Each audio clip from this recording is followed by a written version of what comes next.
Alright guys, so till now we have learned what is on-page SEO, how to do a keyword research and how to implement those keywords whichever we have done a research at the backend of our page or post, right? So, and till now you have even made your website as SEO friendly by implementing those keywords at the backend with the help of Yoast plugin. Now the second thing that you need to do after doing the keyword implementation is you need to make internal links. It is always said the higher number of internal links which are present on your pages, the engagement or the duration that a user stays on your page increases. As a result, if the user is staying on a page for a longer duration, the rank of your page automatically increases. So in order to make an internal link, it's very simple. You just need to go to the page or post from where you want to make an internal link. Select the word. Internal link is also known as a hyperlink. Generally, in common words, we call it a hyperlink. In digital world, we call hyperlink as an internal link because on clicking on all those links, you are moving internally within the website only. So that's why it is called as an internal link. Now, once I have reached down, suppose this is the same page where I want to create the internal link. So I need to select this page or this word.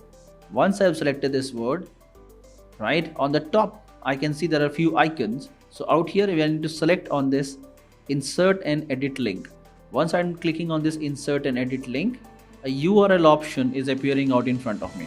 Out here is the interface where we can insert the URL where we want the people to get redirected when they're clicking on this word, right? So you need to create large number of internal links. For example, I have created one of the internal link on this word target CPA. And if I'll check, I'll click on this target CPA, you can see there is a URL which is already present out here.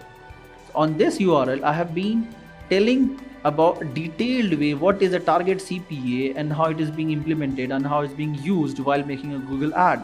So when a people is reading the blog of mine or the article of mine and coming across to this word, so by clicking on this word, they get redirected towards my another page and they would be learning more about target CPA. Through this technique, you can increase the engagement. So try to have higher number of internal links. Out on the right hand side, you can see there is an option of category.